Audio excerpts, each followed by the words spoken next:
participants. I hope you all had a refreshing weekend. After a short Sunday break, we are back with renewed energy for day 7 of our Gyan program.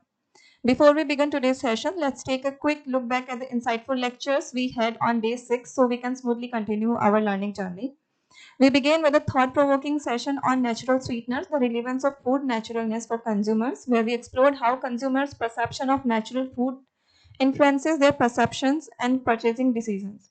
This was followed by a lecture on integrated planning and governance of food security through fortification, which highlighted how strategic policies and fortified foods can effectively tackle hidden hunger and nutrient deficiencies. Our final session of the day focused on public health and innovative foods, where we discussed how emerging food innovations can play a transformative role in improving nutritional outcomes and promoting sustainable diets. Those discussions set a perfect foundation for what lies ahead today. As we step into day 7, our session will take us deeper into futuristic and sustainable food technologies. Our first lecture of the day is titled Bioprinting as Food Fortification Technique. The session will give us fascinating insights into how 3D bioprinting is revolutionizing food production by allowing precise design and customization of food structure, nutrition, and even taste. Following that, we will have an engaging tutorial on classroom activities on 3D bioprinting of food and its critical appraisal, which will give us a practical understanding of this innovative technique. In the second half of the day, we will explore unlocking the power of millets and millet-based products, key to food and nutritional security, emphasizing the immense potential of millets as climate resilient and nutrient dense crops. And to conclude the day, we will have a lecture on natural sweeteners, food security aspects, sustainability, and health impacts, which will bring together the aspects of health, sustainability, and policy relevance of using natural sweeteners. It's truly a pleasure to have Dr. Thangalakshmi with us today to share her valuable insights. Before we begin the session, I'd like to invite Dr. Antonio Rapsu and Dr. Tejpal Deva to kindly felicitate our national speaker and extend a heartfelt welcome on behalf of everyone present here.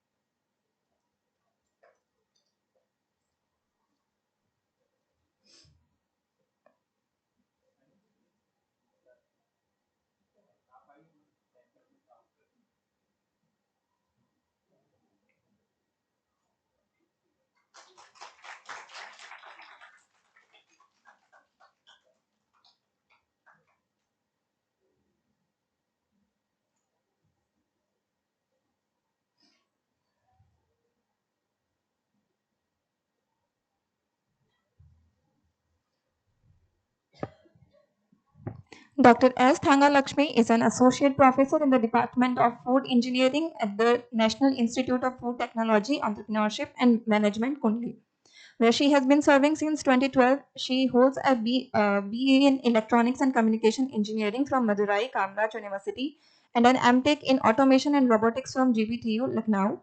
She earned her PhD in Food Engineering from NIFTAM in 2022. With over 20 years of experience in teaching and research, Dr. Thangalakshmi has made significant contributions to the field of food engineering. Her primary research interests include food printing and novel food processing technologies. She has authored over 30 scientific publications in reputed international journals and contributed to 4 book chapters. As a dedicated academic mentor, she has successfully supervised 20 MTech students and numerous BTech research projects. She is currently guiding PhD scholars in her specialized research domain. In addition to her academic engagements, Dr. Thangalakshmi is actively involved in the scholarly community. She serves as a reviewer and editorial board member for various internationally recognized journals. She has carried out a number of industry-sponsored research projects. Her multidisciplinary background in engineering and food technology, coupled with her ongoing research in emerging areas, positions her as a valuable contributor to the advancement of food engineering and innovation. Now, I would like to warmly invite Dr. S. Thangalakshmi to kindly take over and share her valuable insights with us. Ma'am, the stage is all yours.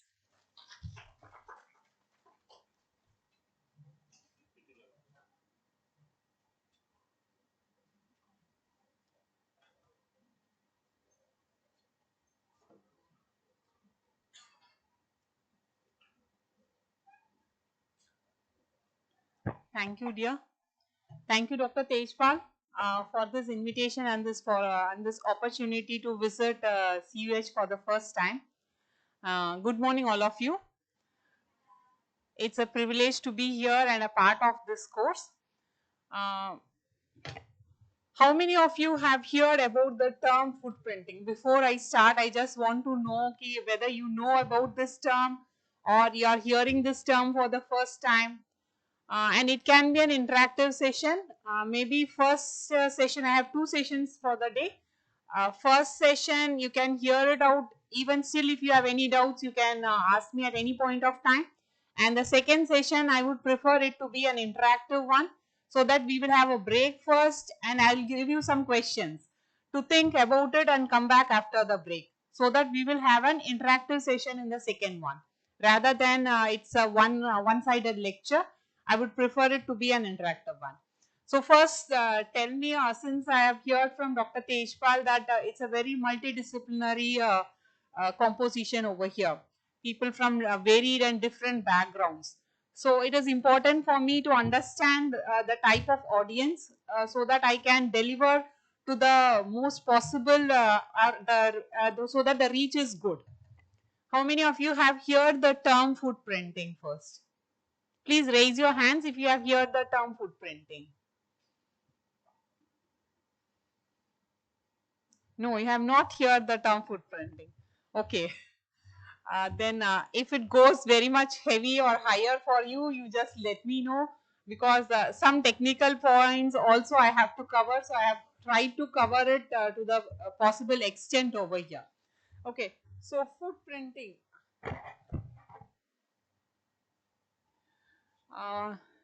Before through the mouse. Okay, it's an interactive one.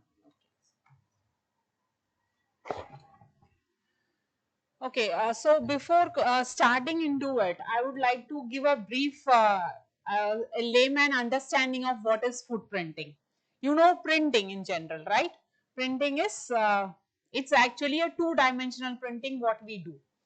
Even if you have not heard the term footprinting, you would have seen or used 3D printing structures. In mechanical, it is a very established field, 3D printing, where many parts are being printed. When a part is being printed, 2D printing will have only X and Y axis, just like on your paper. 3D printing will add an Z axis to it. It's a three-dimensional object that is being printed.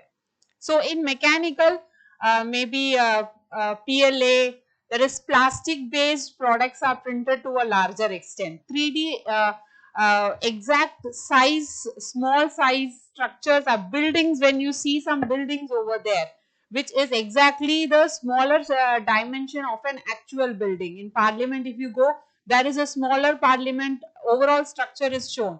If you go to some temples, some structure is shown. Or cars, if you have played with cars when you are small, exactly the scaled down version of complex car models are there. So they are all 3D printed. So in mechanical, in aeronautical parts also, a lot of parts and structures are 3D printed. So you get very good strength using 3D printing rather than molds. In molds, there can be spaces or vacant parts inside it, but in 3D printing, you can fill it as per the requirement. And in medical field also, dental fixtures, some models, dental models are 3D printed. So 3D printing is an well-established field in terms of other mechanical or in medical fields. It is coming to a larger extent. Food is just following up in that line. So printing food, giving a three-dimensional structure to a edible component, an edible raw material, that is actually what is 3D food printing. So you can just understand it as food printing. This dimension is a variable one. We will see what is 3D. There are 4D also, there are 5D also, there are 6D also, which are all coming up. So in general, rather than 3D, you can understand it as food printing, where an edible material is given an X dimension, a Y dimension, along with that an Z dimension. any structure which is built. You can imagine you always have your Kaju Katli in your diamond shapes. Why don't we have Kaju Katli as a spherical ball with hollow inside it? Why can't we have a Kaju Katli which is in the shape of an Eiffel Tower? Same Kaju Katli material, base material is the same, you get structures. So that is what is actually food printing. So with that, we will start with the presentation over here. I'll try to cover the entire presentation in these parts, where we will cover the different techniques which is available in food printing, the control parameters of the printer which are usually used and to be controlled, the advancements in food printing, that is your 4D, 5D and 6D structures. What is the global status of food printing as of now? What are the challenges usually we face, or what are the existing challenges in implementing this technology, and what we do at NIFTEM, and the future scope. So how do we define 3D food printing? So 3D printing means it is actually a layer wise building. So whatever we are building, we are doing it layer wise, structure by structure, one layer at a time. Then the next layer is added on to it, like that. The Z axis is increased by in a layer wise manner. That is what is called as printing. So it is the layer wise building of a structure from a computer design. So here we want a combination of a hardware, a device or a printer, you can say, in composition with a software which is compatible with the device, and you select the design which you want to print from your software, give it to your hardware component or your printer, and this printer will work as per the design, and the structure which is required is built layer by layer. So that is why it is also called as additive manufacturing. Additive manufacturing is a common term which is used in mechanical also, in food also. By adding layer by layer, we do additive manufacturing. In molds and all, it is subtractive manufacturing. You fill that any mold, remove the extra material over there, and you take out the required structure. But that is subtractive manufacturing. In subtractive manufacturing, food losses are also always there. The extra material which you remove can be accounted under losses. But in additive manufacturing, the most important or positive point of this is there is no food wastage. You print or you extrude only the material or only the design that is required. So layer by layer you keep on adding. So it is called fused. Other term is one is AM, that is additive manufacturing. It can also be referred to as FDM, fused deposition modeling. So where you fuse, each layer get fused with the previous layer and it is deposited layer by layer. So it can also be referred to as AM, additive manufacturing, or FDM, fused deposition modeling. So going to the history, the first patent was filed for 3D printing by Dr. Kodama in Japan. RP refers to rapid prototyping. That is also a term usually used for 3D printing, and that patent was, for the first time, it was declined. It was not allotted, and the first successful patent went to Charles Hull in 1986 for selective laser application. So that is also a mechanical base, that is the concept of 3D printing came into existence as a patented technology in 1986. And for food, in respect to food, the forerunner is HOD Lipson of Cornell University. He was the first one who developed a food printer and gave a proven concept of food printing over there, and it started in 2007. So you can see this is a very new field where it has started in 2007, and we are only 20 years down the line of that technology. So there is a lot of work which is going on, and lot of research is still pending in this field. So 3D food printing means, how do we define technically, is that it is to mix different ingredients which are suitable for printing, and to get the most important part of 3D food printing is to get the most intricate shapes and structures which is impossible to be made or uneconomical using other conventional methods. So you can achieve a personalized shape or structure or size which is not usually so much available in a normal conventional manufacturing methods. And You can have entirely novel textures and flavors which are very difficult or unimaginable to be produced by traditional cooking processes, and you can have a standardized recipe, a digital age digital cooking. The one thing which India lags behind is that we have an variety of cuisine all over the country, but we don't have standardized outlets. Just like McDonald's, if you take, they have a standardized outlet. Whatever quality or whatever taste you get, if you get in the US, the same thing you will get in India also.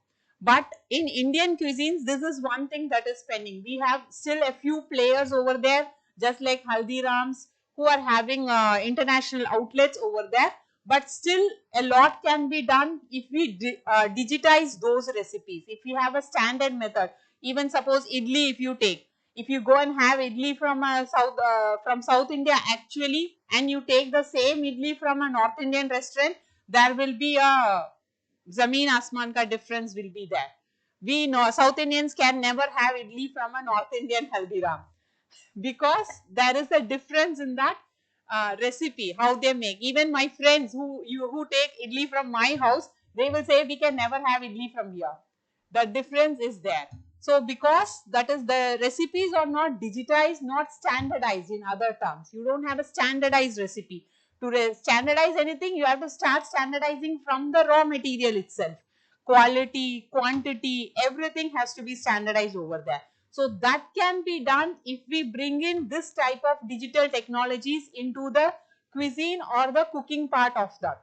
So this can also contribute in promoting, developing our own traditional recipes, standardizing this recipe where you need some skilled manpower, skilled labor is required to do something. So if you have a digitalized recipe and a machine which can do that, standardized all over the world, then you can remove that parity because of the absence of expertise or absence of skilled manpower over there. So how do we define, or what is the schematic, how do we in general understand 3D food printing? Is that we have a material input component, tempering unit, can be a mixing unit, may or may not be present in all printers.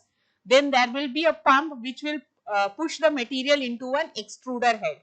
There are different types of printing techniques which we will see in the next few slides. But in general, the most commonly used type of 3D printer is an extruder type. Extruder, you can understand just like a syringe. If you put something in a syringe and push it through the piston over there, the material comes out of it. So extruder is a sort of that. So extruder based printers are the most commonly and widely used type of 3D printers among all other categories here. That is one part where the raw material comes in. The other part is where the model comes in, and you have to have a proper software which is compatible, and through the software you select the type of model or type of object you want to print, and that model will then control the motors of your 3D printer, how the motor has to move. So if we have a square over there, then or a rectangle, it will have an x-axis value, how much distance it will move on the x-axis, y-axis and z-axis. So that is controlled by the motor controller over there. So from the model, the motor control parameters comes in. So when these two get merged, you will get your material on the deposition platform. From the material, once it is also optimized, there are two types of optimization which has to take place to make the material printable. One, the ingredient has to be optimized for printing. The other one is your printer control parameters have to be optimized. When both are optimized and both are coinciding with one another, then you get a successful 3D printed object on your design platform. So this is what is a food process additive manufacturing over there. As I told you, additive manufacturing is adding layer by layer. So in basically the materials, food materials are classified into 2 or 3 categories. One is the natively printable materials. Some materials by nature itself, they have a characteristic which they can be easily printable. Another category is the non-printable food materials. So natively printable, what comes here is your maybe cheese which is in a flowable form, chocolate, that is, it is in a hot format so that it is easily extrudable. You can just imagine which you can pump through a syringe, that will come under the category as hummus, peanut butter. These are all native cream. These are all natively jam. They are all natively printable. They can easily extrude from the extruder.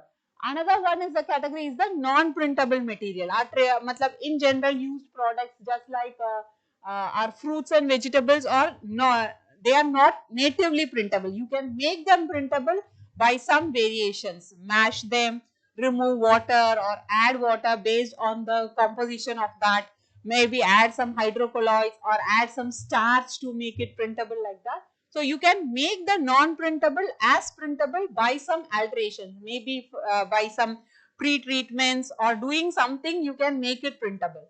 The other category is the alternative category, where in general you don't have a category of they are printable or not printable. In that alternative category, you have fungi, you have insect proteins, which are under the alternative categories, which can be made printable by some modifications of their basic structure or basic composition. From that, one side you have this materials, other one side you have the model. So using modeling, one is you can take the model either, there are different ways by which the software allows you to pick up a model which you want to print. One is either there is a set of file or objects in your system itself, from that you can choose which model you want to print, or you can choose any compatible file, maybe .stl file or some specific file type from the internet. Any structure of this file type can be acceptable for the system. Or the third type by which the model can be chosen is using a scanner. You want just to print this bottle, you just want to sit and print this bottle, you have a scanner with you, you can scan this bottle from all the sides, that scanner will create a compatible file, then that file can be used to do the printing. So we have done this, we had a head of a small image of a head, so we tried to scan it and the scanner picked up that image and converted into a compatible file format, then that we used to print. So using a scanner, you can abstract any object which is in the environment. Anything you want to print, you can just scan it and convert it into the file and do the printing. So there are basically three methods by which you can choose the object you want to print. So that is the other side which is coming in, which comes in the format of, usually in 3D printer we have a term called as G codes. So the G codes are generated for the image which you choose to print. So when that comes to the printer and the exact formulation which you have made the ingredients made to be printable as such, that also comes over here, then the 3D printing goes on. So there are four types of printing which can happen. That is, one is your extrusion, the second one is your inkjet, third is your binder jetting, and fourth is your selective laser sintering. I will talk about this in the next slide, the four types. Then once the image is printed, once the object is printed using your appropriate printer, then the last step is your post processing. So some objects may not need post processing. Maybe if you are printing chocolate, you don't need any post processing. Post processing means any processing application that is applied to the food to make it edible or to extend its shelf life. Anything you want to do. If you print a raw dough, then you have to do some post processing to make it edible. So that is post processing. So here it is very important to choose the type of post processing, because after post processing the structure should be able to retain its shape. So such type of post processing have to be chosen. So one of the established and easy method in which structure changes does not occur so much is one is steaming, where you just print the object, keep it inside, you steam it. The other one is baking. So in baking, but the raw material should be strong enough because it is exposed to very high temperature inside a baking oven. So it should not melt away during baking. So there are different types of post processing which are reported, maybe microwave, deep frying, or steaming, or these are, or drying, deep freezing. These are all some type of post processing which are reported to make it finally edible. Okay. So now this is the first or the primary question. Why do we want to print food? What is the need? As such, we are having food. Why do we need to print food? Okay, so we can put that under different categories. The reason for printing food, one is personalized food, based on individual's choice, because we are now heading towards a developed economy where individual choices have to be respected.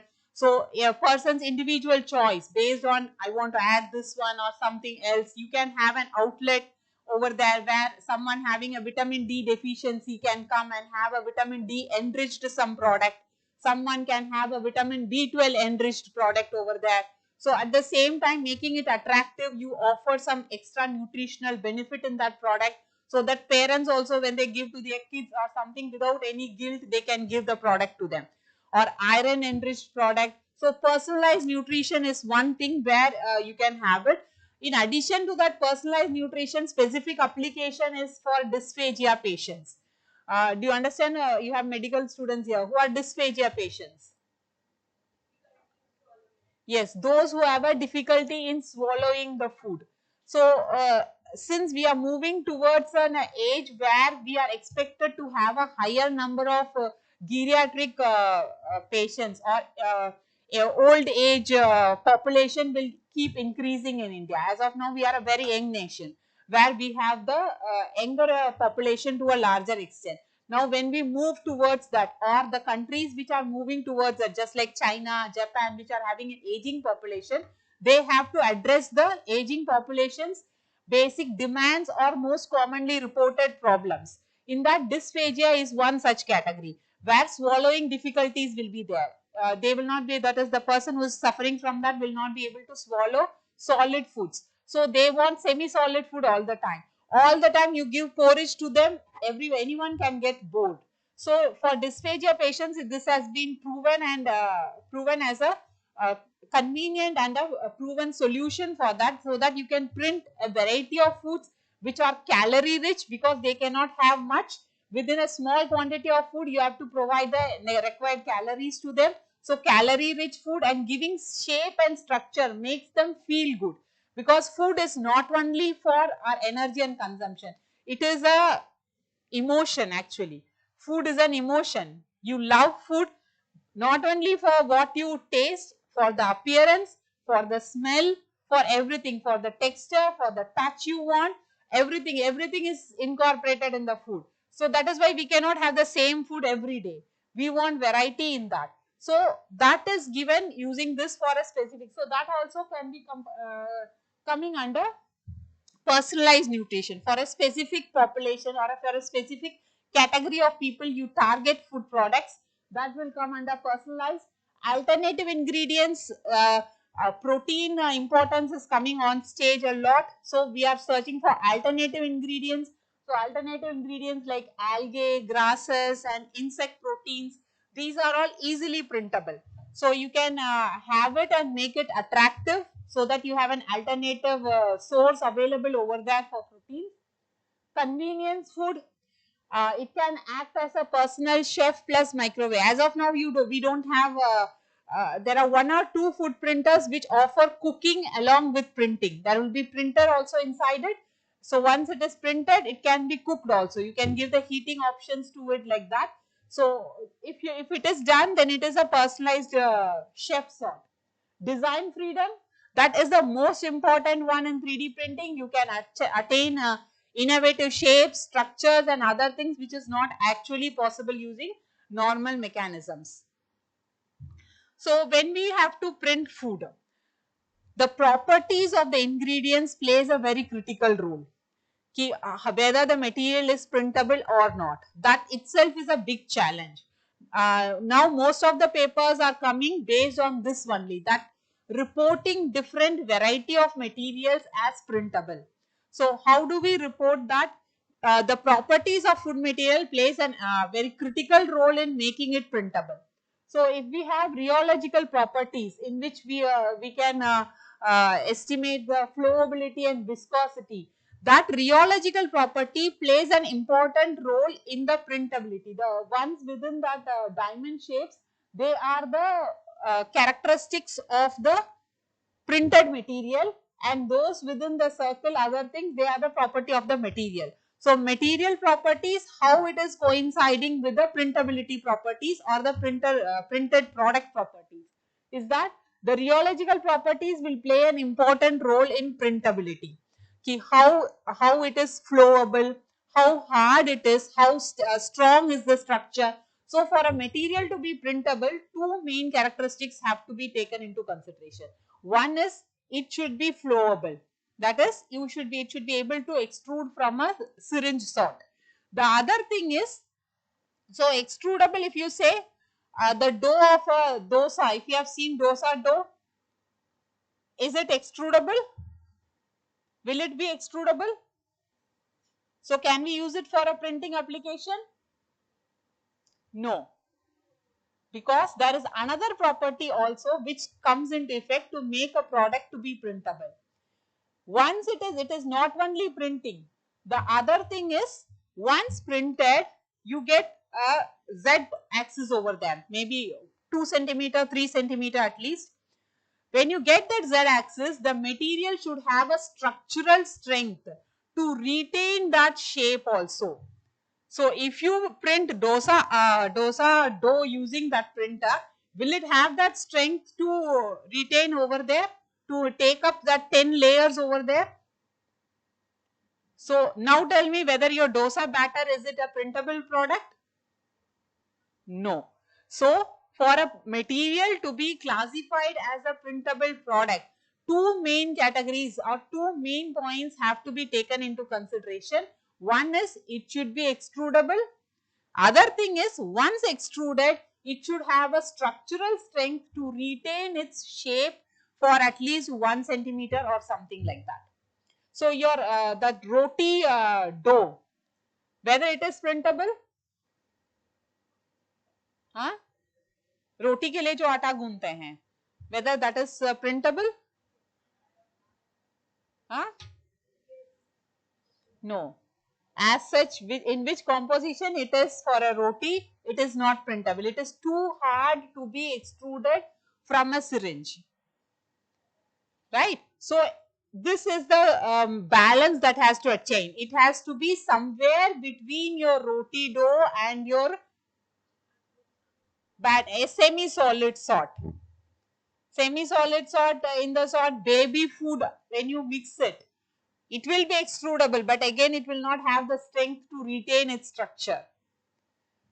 Okay. So chocolate in a specific temperature, they can retain the shape to some extent, but it has to cool down immediately once it is printed. One layer printed, it has to cool down. Then the next layer can come, it can cool down.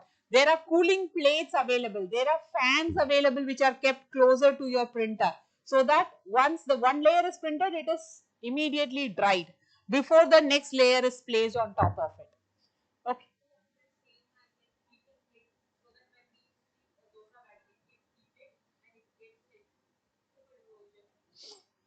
Heating plates are there, but I doubt it will, because when even if it is cooked, when you put the next, it will spread out. It should have a structure that the nozzle diameters will be 1 mm sort, 1.5 mm. When it comes out of it, it will just spread out. Its spreadability is very high. That spreadability. So cookie dough, when you make it, it has to add some hydrocolloid something to make it a bit of one example is, have you used rice flour somewhere? So rice flour in a medium composition, not too hard, not too soft. When you add and that to hot water, gelatinization happens in the rice flour. It becomes a somewhat a gel sort. So that is a very good printable material. That is why starches are established printable materials, because starch, they swell. Once you add water to it, they swell and gelatinization happens there. So this gelatinization structure which gives strength to the material. So when you extrude it, they have to gain that strength. So this is defined by the G prime and G double prime in the rheological properties. It's storage modulus, which defines how much it is solid like or how much it is liquid like. So that modulus defines how strong the material. So it should not be very strong also. It should lie in a gel like layer between solid and liquid material. So gel materials are the best printable one. It should be in a gel sort. So we have done printing of some gummies also using our pectin and other materials which are used in gummies, but still we are not able to get exactly or sharp structures just we like get in starch, because pectin is also a gel sort, it gives a jelly structure. So it should not be totally towards the jelly side also. So that is the most important challenge in 3D printing, that you have to make the material printable. So for that you have a lot of properties which you have to play with, and you have to reach that level where it is printable. So that is one rheological property. Structural and mechanical properties, the one I told you, which gives it the strength to retain the structure. That is important, which decides for what application you are printing, the applicability of the printed product, and the post processing, what type of post processing will be suitable for that material. So that is defined by the self-supporting layer. It's this structural property defines the self-supporting layers, how many layers it can support at a time. Physical and chemical properties of the food material decides the applicability and also the printability. So getting our ingredient composition is the first job in getting a material printed. You have to optimize the basic material to be a printable one. So coming to the techniques which I showed there are 4 types of techniques of food printing. First is our extrusion printing. That is, as I told you, this is the most commonly used or established printing mechanism. Most of the printers, if you see, even the reported literature or practically available devices, they are mostly extrusion based printing. Excuse me, can I have some water?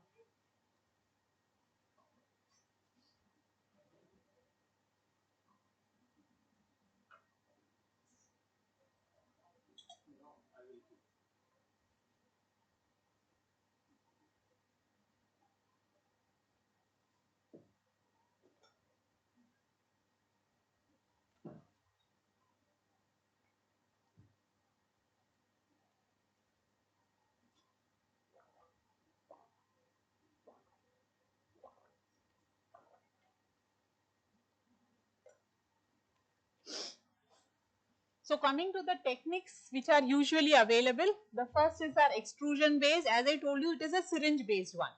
Syringe based, where the material is pushed out of the syringe nozzle. So by what mechanism you are pushing, that is also different. There are different mechanisms over there, but all of them will come under extrusion based. One is either you push the piston down there, or some air can be there, which can, using pneumatic pressure also, the material can be extruded out, or there can be coaxial types rods over there which will push the material outside. So irrespective of by what method you are extruding the material out, all of them will come under the extrusion base. The other one is the SLS, selective laser sintering printing. Selective laser sintering printing, they are usually used for powdered materials. Extrusion based, it should be of a semi-solid structure. Your ingredient should be of semi-solid. In SLS, the ingredient is a powder sort. So here what happens, one layer of powder is laid, whatever structure you want to make, that the head is a laser head.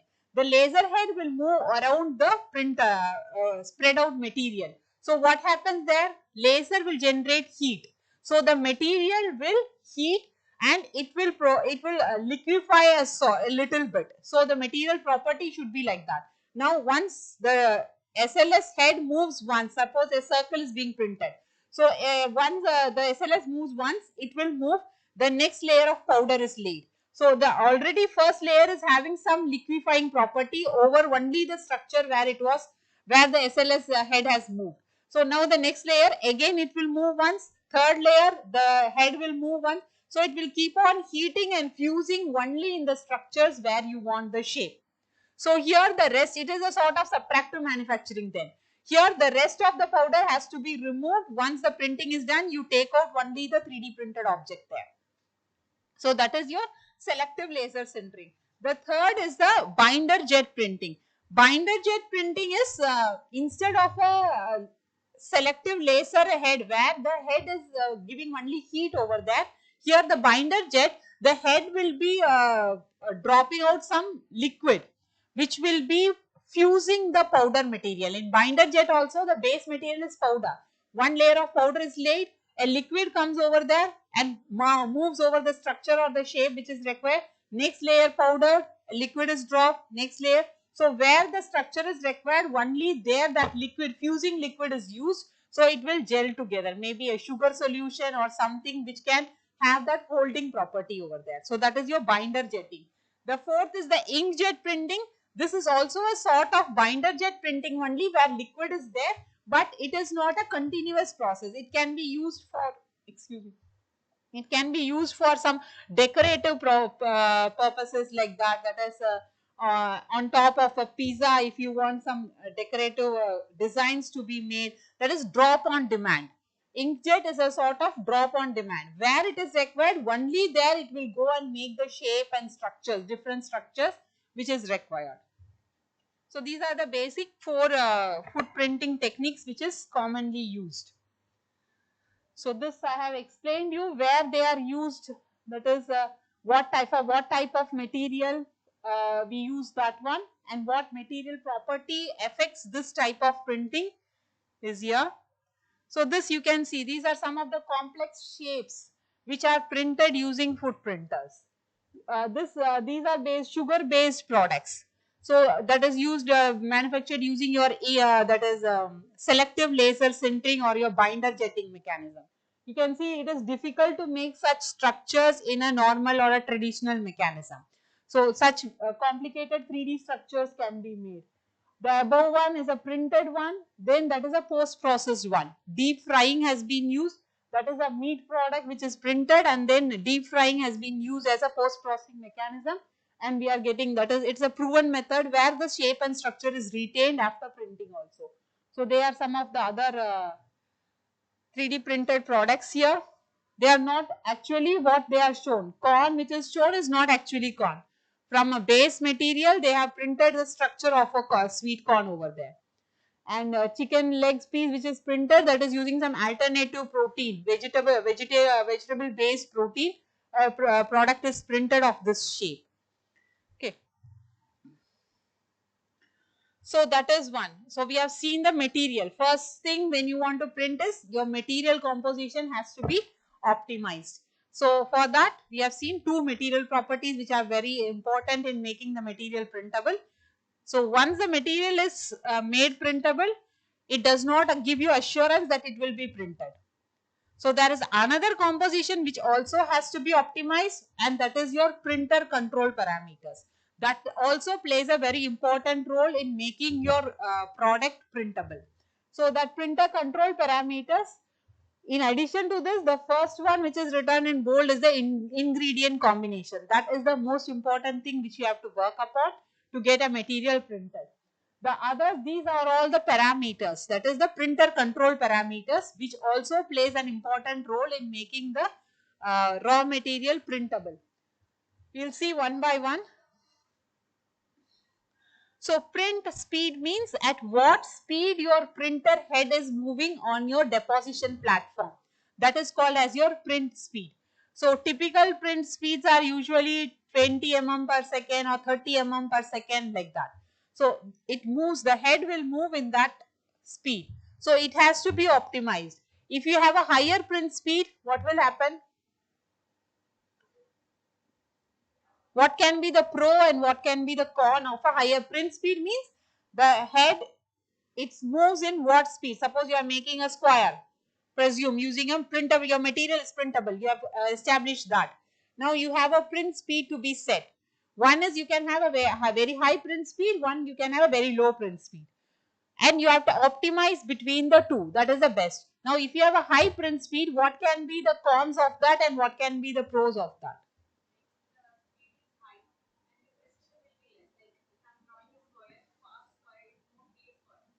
Precision, it is an equipment, it is a machine. You can't compare it to a human fastness. Whatever speed you give, the machine will move in that speed. Its precision will not differ. That is the difference between, if I do it very fast, I can make a mistake. But if it is within the limits of the equipment that it says it can move 100 mm per second, it will move 100 mm per second. There is not going to be any problem with the machine that doing it. Do you understand what I mean to say, right? Now precision in terms of what? The machine is not going to make any error. It is within the workable limit of the machine. What can be the positive? You tell me positive. If it prints faster, what can be the positive output of that? That is one overall limitation which is in general talked about is 3D printing is a slow process, not so much adapted for mass production. That is an overall implication of that. Research is going on and problem is being addressed, but that is a in general one. At research level, yes, that exists. So if you increase the print speed, yes, obviously the time required for printing will reduce. Correct? That is one advantage of that. Then what can be the limitation?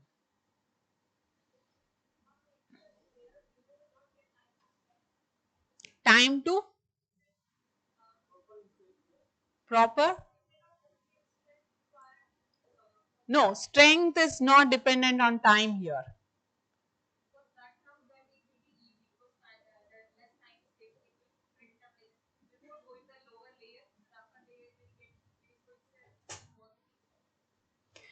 Yes.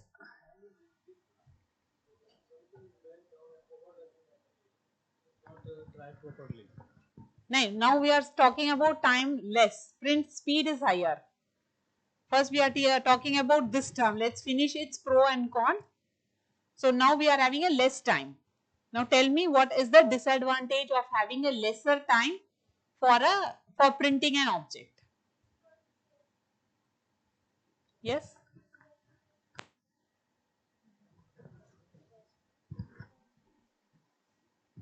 Destroy the food safe. Destroy the food shape. Okay. To an extent, I'll explain that. Any other point? You were saying something. You can complete your statement.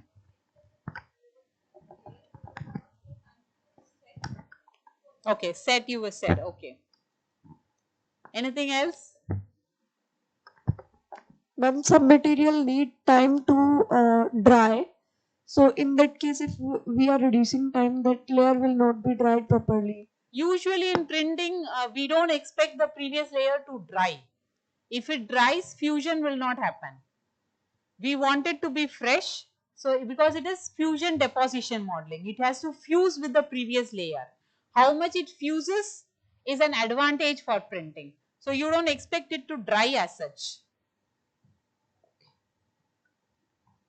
Anything else?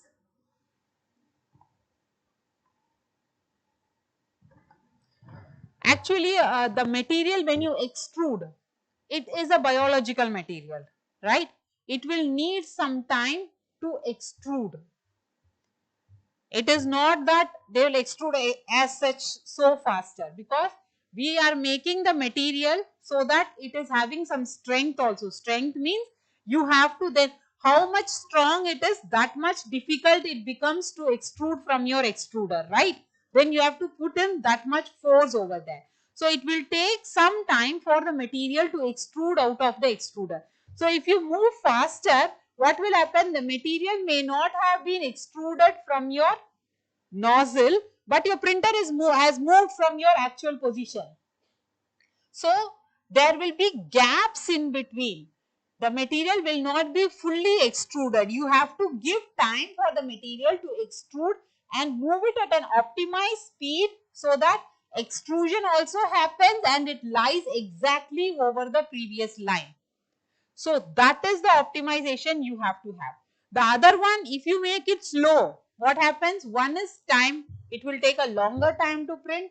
Then in terms of extrusion and setting, what is the problem that will happen if you have a slower print speed? Discontinuation in extruding material. Discontinuation will happen when you move fast. When you move faster, the material may not have come out properly and it is setting on your previous layer.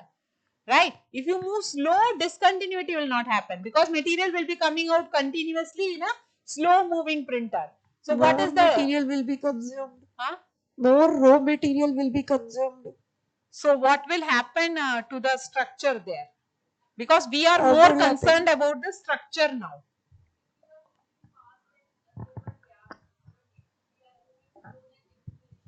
Very good. That is the point. That is called as over extrusion will happen. You want only one line to be extruded when moving over the square, but over extrusion there will be a lot of material moving there, but the printer is not moving, so more material will get accumulated in places where it is moving. So that is called over extrusion. So over extrusion will happen if you have a slower print speed. So that is the purpose that you should have an optimized print speed. Not too high, not too low. So that is done usually by experimentation, that you reach an optimized print speed over there. So that is the importance of print speed and selection of an optimized print speed while printing a food material. And the other one is layer height. Layer height means when you print one layer, the printer will move a bit higher to allow space for the next layer to be printed. So the next layer will be printed, then it will move maybe 1 mm or 0.5 mm is an average value by which it moves up. So the next layer it will move, it will print. So once it is printed, that layer is filled. So it has to move further up. Each time it goes a step up over there to allow the object to develop from a layer by layer method. So that height by which it moves each time over in the z axis, that is called as layer height. Okay, so that also has to be optimized. If you have a higher layer height, what will happen? Higher layer height means suppose it is 1.5 mm.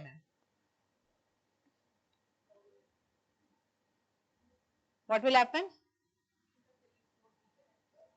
Yes, there will be space. It has to move exactly over the object to maintain the object structure. If you leave space between your base where it is printing and it goes up, then your extruding material will not sit properly on that layer. It has to exactly move over the structure. So then the space, when it increases, structural disability or structural imbalance occurs. क्योंकि नीचे का layer it is not touching, the above layer will move here and there, then zigzag patterns will happen because material is coming but it is in air. The material has to have the base to set continuously. If you extrude the material in air, the material will move then. It has to move, it has to extrude exactly on the layer only, previous layer only. Okay, so if you have a lesser layer height, maybe 0.5 mm, previously I told 1.5, now if it is 0.5 mm, what will happen here?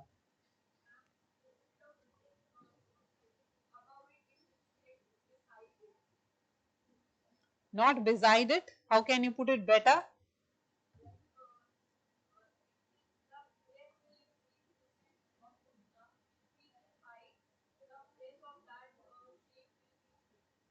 Yeah, it will actually pierce through your actual printed product.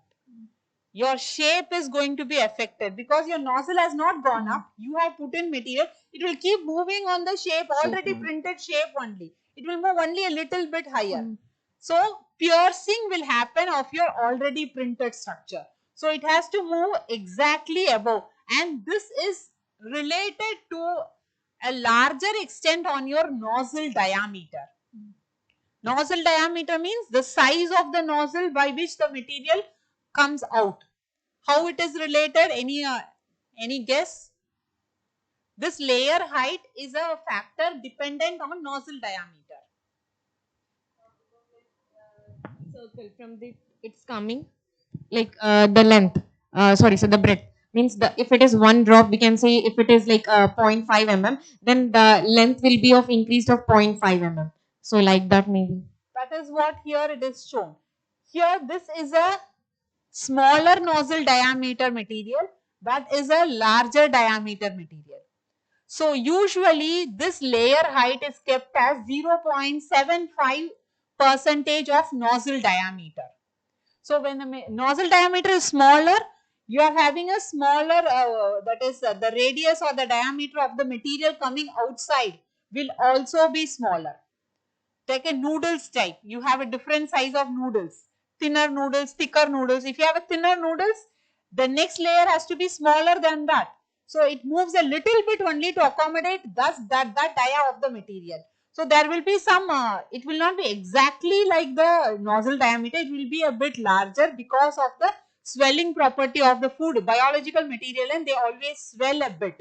When you move it through a pressurized, just like extrusion mechanisms where swelling happens, here also extrusion is happening. So once it comes out, it swells a bit from its original nozzle diameter. So this layer height is a proportionately related to the nozzle diameter. So if you have a larger nozzle diameter, 0.75 of that is the optimum value, which is an established value, that it may vary a bit based on your material, based on its expansion properties. It may vary a bit, but it lies somewhere around that value only. Nozzle height, this is a very very less talked about parameter.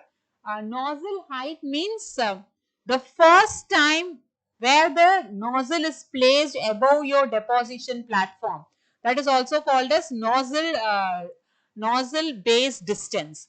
So nozzle base distance, how far it is from your base while beginning the printing, that is very important. You have to keep it at optimum. If it is higher, then again the first layer is very important to maintain the shape and structure of your object. If the first layer is built good, the next layers are easier to build. If your first layer is gone wrong, then the next layers will not retain its shape or structure over there. So this nozzle diameter, that is, so nozzle distance is one important factor which decides the strength of your first layer. So it has to be optimally placed. After that, the layer height will take up. Whatever you have given in layer height, that much it will move each time. So nozzle height is the first time how high, at how much distance you are placing the nozzle tip from your base. That is the nozzle height. Nozzle diameter, as I talked to you, these are the standard values, but for food materials, these are very small. So we usually work at 1 mm, 1.6 mm tak we go. At 2 mm also it is printable, but shape or structure, fineness is not there. Now, can you tell me how is the nozzle diameter related to the fine structure of your object? Whether a very small one, what will happen? If it is very large, what will happen? If it's large, the accurate shape which we need may not get. But if it's small, then the like if we are talking about the shape of the gummies, like if it's like a teddy bear shape, it's so the precision will be very high if the nozzle size is very small. Taken. And what will be the limitation for a larger nozzle and what you have compared these two? Limitation of a lower nozzle diameter. Precision, lower nozzle diameter will have a better precision compared to a higher nozzle diameter device or a nozzle. What will be the limitation of the lower one? Maybe time. Yeah. Less time to print. Lower nozzle diameter. Sorry, lower diameter will take more time to print as compared to the Yes. larger A diameter. lesser diameter one will take more time to print because it will print from that smaller nozzle size, nozzle diameter only. So time taken will be more in that case. Smaller diameter. The other one is, yes, Clogging can happen. yeah. Small diameter. Many materials will not extrude from a very from small that. one. Because strength is Yeah, also kept in mind. these things we have worked a lot in 3D printing, but till we have not used any 0.mm nozzle. At least we go up to 1.25 or 1.6 mm. 1.6 is the most optimal, where it is for image purpose it is shown here, but for practical purposes we use around 1.25 or at least 1.25, or we go up to 1.6 mm. We cannot vary it in between because there are standard sizes available only. You can use only that. You cannot have 1.3, 1.4 as you wish. That which can be done in print speed, layer height and all, you can set anything because that is a software setting. But this is a hardware which is available as standard values, only that can be used. The other one is the infill level or infill density. You can see here the pattern which is made inside it is called as the infill density or infill level. These are the different designs which is available in general software. What design you can choose for the infill. The other one is the density over there. Now tell me, what is the advantage of using an infill?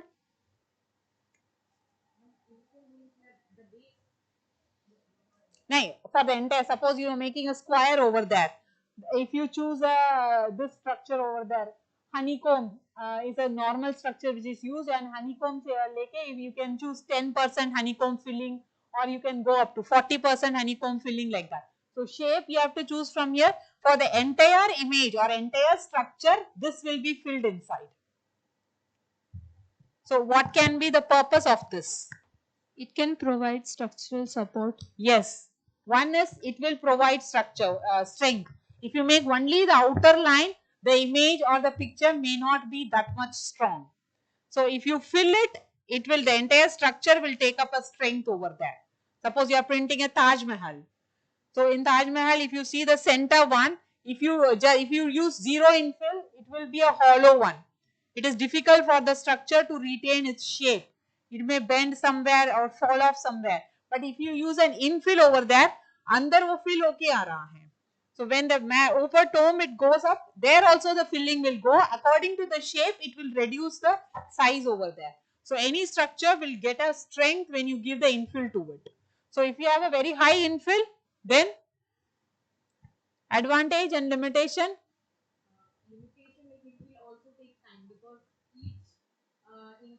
Yes, time and material consumption will be very high. You put in a lot of material in that. Then very low means strength, will not be there. So you have to, here also you have to choose an optimal one. And this can also be used for the next level of printing. Maybe 4D or something, you can fill anything inside the honeycomb and give a post processing to it. After that, there can be a different structure or shape. Suppose momos hai aapka. Momos hamesha, why it is in this shape or other. You can print, have something inside it, give a steaming over there. You can have that structure then. A Taj Mahal type momos with a filling in there. If you have a multi-head printer, you can print the shape using a different head and give the filling using the second head. So one layer printed, the filler will come, make the filling. Next layer printed, the next layer filler will come, it will give the inside filling. So once it is done, you can take it, steam it, the best possible post processing method over there. You have a different shape there. Or something enriched interior also you can have. So for children, if you give a normal shape, they will not take. But if you have to make them eat something which is nutritious for the shape, they will have it. So that is one thing to attract kids, personalized nutrition, all this can come up here.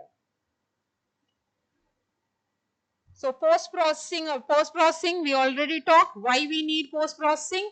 If it is a ready to eat product, you don't need any post processing. Based on the raw material, if it is a dough or something sort which needs cooking, you have to go for post processing. So that can be done. So these are some of the 3D printed bakery products here, which you can see different shapes and structures. So we can continue. Okay, we can continue from 4D because they have come to a newer topic, so we can break and continue later. Okay, so we'll continue.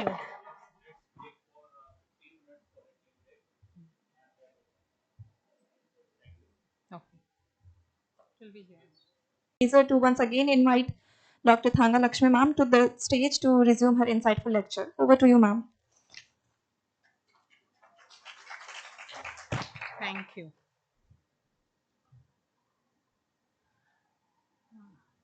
Hope you understood a basic part of food printing. Now moving on with the advanced technologies which is available in food printing after 3D. The next one is 4D. Now in 4D it refers to some evolution of the product which you have printed, either in terms of color, some aroma or flavor or shape or nutritional value.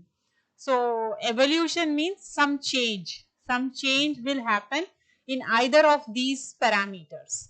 So once the product is printed, there is one concept which is called a stimulus over here.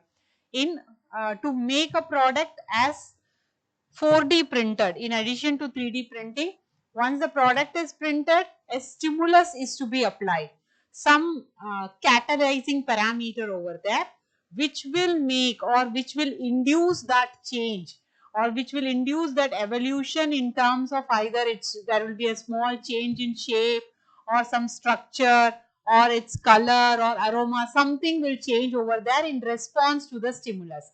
So that is called as 4D printing. So here there will be a bit more of customization over there in addition to your 3D. So this is a picture, schematic representation of what is 4D printing. So in 3D printing, we have seen that we have a 3D printer and a material. In combination with these two, we can get a 3D printed structure. In 4D, what happens? You have a structure, then a stimulus is applied. You see a stimulus is being applied, then we get a dynamic structure. Something changes in that structure. Maybe its color will change or some structural change will happen, which will make it, then the component or printing will come under the umbrella term of 4D printing, the next advancement in 3D. So these are some of the 4D printed and reported work which is there in the literature. So by using anthocyanins, which is a bioactive component over there, and the stimulus here is pH. When we have incorporated, there should be a bioactive material or stimuli, that is also called a stimuli responsive material. There should be a stimuli responsive material incorporated in the basic structure, and we apply the stimulus to that printed product. Here the stimulus is pH. So this anthocyanin will respond in reference to the different pH levels. So with response to under different pH conditions, you can see there is a color change. In different pH, it behaves in a different pattern. So this will come under the category of 4D printing. Another one is there where there is also a pH variation also, where betalins is used, that is also a bioactive compound present over there, and here the stimulus is also pH. So on application of pH, we get a color change in that also, which is not that much visible in your image in this screen over here, but there is a color change with response to pH variation. The other one we are seeing here is the extract. It is an extract using lemon yellow solution, and the stimulus is here is sodium bicarbonate. So on application of sodium bicarbonate solution, the printed product was like this. So after printing and spraying of the sodium bicarbonate solution, there is a color change. The creamish color changes into a light green color over there. So that will also come under 4D printing. The other one is where lotus root powder is used here, along with curcumin emulsion, which is used as a bioactive material here, and the stimulus is microwave treatment. So we know that curcumin has a property which will change with respect to either pH also it will change, or with respect to heat treatment also there is a change. So you can see the color variation in this one also. So this is the examples here all shows some example of color transformation. Here the term used is called transformation.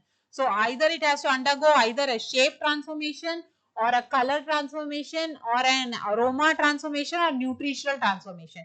Mainly these four transformations will categorize the food into a 4D printed from a 3D printed category.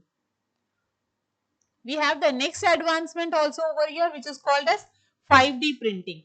In 5D printing, what happens till now we have seen in 3D and 4D, we can usually construct horizontal, vertical, that is in X and Y axis straight movements.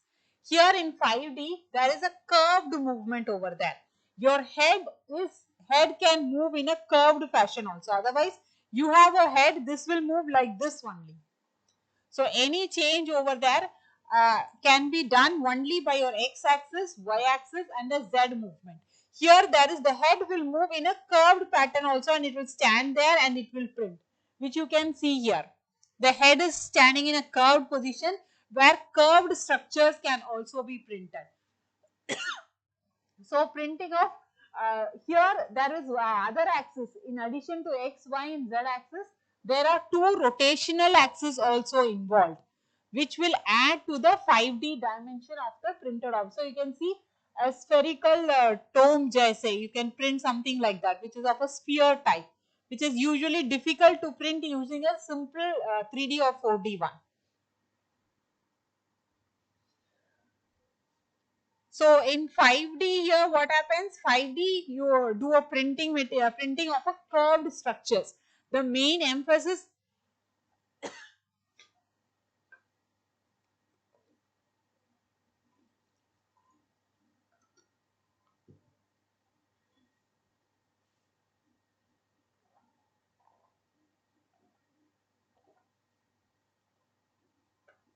here, the main emphasis in 5D printing is printing of curved structures, which is not defined in 3D or 4D. And 6D, the next evolution is to a curved structure we apply a stimulus, then it becomes a dynamic structure over there. To a static curved structure we apply a stimulus, it becomes a dynamic structure. Maybe a lotus is printed, on applying stimulus the lotus may bloom. You can print a bud, it will bloom on applying something over there as a stimulus material. Maybe you can heat it, microwave treatment you give, because of heat maybe some structural change is there, that will come under your 6D. So 5D and 6D are conceptually now available, but not much of work has been reported, because first the printer has to be available to do that, then you can apply it for food. Okay, so 5D and 6D is not that much practically available materials are as of now. So applications of 5D, where do we use it is, we can use to print complex shape like a ball shaped confectionery item. You want to print a ball shaped some chocolate or some other sweet or something like that. So for ball shaped you can use concave shaped chips or snacks, complex shaped boxes for packaging, and cups and bowls for edible ware.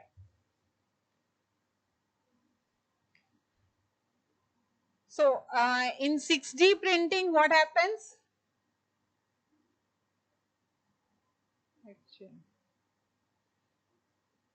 So 5D, this is already explained. You have a curved structure and application of a heat stimuli, inclined stimuli, you get a further structure over there. So this is the overall application areas where these, so we have seen what is basically food printing, types of food printers, then moving on to the advanced, the printer control parameters, what are required, then moving on to the advanced printer availabilities, that is 4D, 5D and 6D, then in general where the applications are there for food printing. So first one is our personalized nutrition. We have discussed a bit on personalized nutrition. Then athletic, that is personalized nutrition means you can target specific groups of people. So it can be either pregnant ladies, it can be athletes, it can be kids, or it can be aged people or something. So it can be a personalized area. Flavor and texture modifications can be achieved. Food aesthetics, that is the most important point of food printing. Medically tailored foods, under which comes your dysphagia foods also. Food for space travel, this is also one of the reported one. NASA is also looking at food printing as a possible option for astronauts in space. Food for military application and for specific decoration applications. So innovative inputs which are there in food printing is insect enriched printing. We can use software for slicing and application uses over there. Modified foods are an innovative application here. Enrichment of nutritious food in children. For children, specific category, iron rich, like that you can make targeted foods for them. Preventing wastage of perishables and sustainability, as I told you, food wastage is removed in printing because it is an additive manufacturing type. rather than subtractive manufacturing. 3D bioprinting. Bioprinting is actually a subdivision here. So, bioprinting, technically you can use the term bioprinting only when tissue culture is used over there. Tissues are used in printing. So, it can be either for consumption or it can be in medical field also. In medical field, body parts are also being printed. Maybe there is an established ear. This ear has been this external pinna of the ear. This part has been printed by using human tissues. So, that is tested on guinea pigs, their ears are being printed. So, that is a part of bioprinting. In tissue for food, when you see, it is in terms of cultured meat and all. So, that will come under the category of bioprinting. So, when we use the bioprinting term, it involves printing of living cells or cultures. Okay, and 4D printing and post printing characters. So, these are the commercially available 3D food printers in the market. We have all these food printers which are commercially available for use. Continuing with that, we have all these printers available. There are some vendors in India also. This is one of the established vendor, FabForge. It's a Coimbatore based company. We have purchased a few printers from them also. They provide good solutions in India. And global market potential. What is the global food printing status? So, the market is predicted to be 0.68 billion in 2024. It was a 2022 survey that was available, and it is projected to grow to USD 2.71 billion in 2029. This is exclusively food printing market. And these are some of the companies and countries where commercially available 3D printed solutions are available here. The top being the Israel, they produce the company name is Redefined Meat. They produce plant-based meat products, that is alternative protein products are being printed. In addition to this, we have some companies in Netherlands also. They are also producing 3D printed products, some dairy based in a very large scale for a commercial unit application. It is there in Singapore also. Commercial printing is available over there. In India, there is a company called as Sugar and Space, which is a Mumbai based company. They have started 3D printing applications for a commercial production. Especially for hospital and dysphagia patients. They have linked up with hospital so that they started printing food for these dysphagia patients, because that is an established application of 3D food printing. In addition, they are also into printing these waste materials which comes out of these food companies, just like fruits and vegetable company. In these things, they are trying to use it. So, it's an established company over there in Mumbai. So, that is the current update on what is going around the world and India in 3D food printing market. This is the overall market scale of 3D food printing, where it is being used and by whom. What is the market share for different applications? You can see hospital application holds 21% of its overall application. These are some of the startups around the world which is working on 3D food printing. The 5 top emerging 3D food printing startups here. In US and mainly in the Europe. They are concentrated mainly in the Europe over here, and one in Japan also. The main challenges that is there in the food printing is standardization of printing materials. Biomaterials as such, they have a problem in standardization. Same composition, if I say that may be printable for me and you source that material from somewhere else, it may not be printable for you, because there is a variation in the biological nature of the material. Rice flour consumed from one area will be different in nature from the other. So, that standardization is a very big challenge in food printing. Correlation of printers. Same raw material, I have 2 printers with me. It is easily printable in one, in the other printer I will face issues, because correlation of printer is also a different. The parameters will be different in one printer and other printer. So that basic correlation is required. Licensing issues, as of now, in India we don't have that much standardized FSSI regulations. It has come up in Europe for that contact surface materials should be food grade materials. That is one which is coming up in Europe. So licensing and this is an issue as of now. We don't have any standardized rules and regulations for printed food products. Hygiene has to be taken into account because nozzles have very thin dia openings. So there is a possibility of microbial growth over there. Cleaning of the nostrils is an important issue. And legal regulations, yes, it is there. Safety and food regulation, the same thing. What is the financial aspect? We have to work out the economics, because as long as it is not accepted at a mass level, the cost will be at the higher side only. So that economy will come into effect only if it is used at a larger scale. So allergic reactions models, when you take it from the internet, you have to make sure that it does not have a copyright issue over there. You take up models as such from the internet.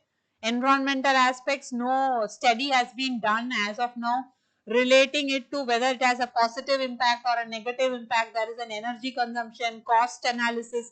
All this is not done. You don't see anything as of now related to this in the reported research papers.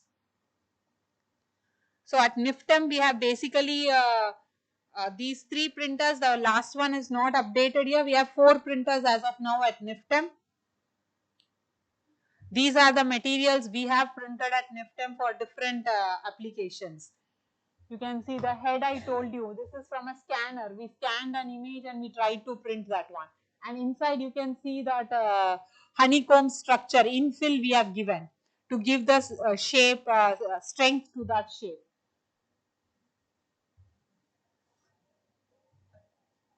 Yes. So the future looks bright, but we can't say anything as of now. Commercialization is the key to it, that how far we are able to commercialize the products and make it industry friendly or at a commercial level, because everything is happening at the research level only. Thank you for the first presentation.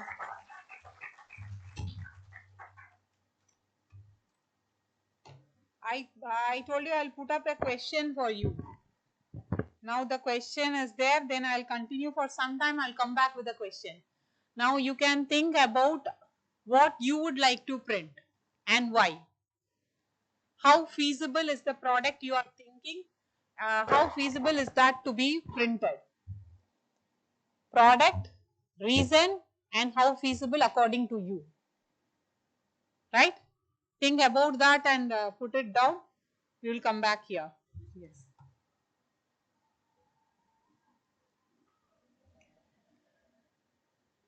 So it's actually a bit difficult to. Sir, iske pehle I have a video. I would like to show the.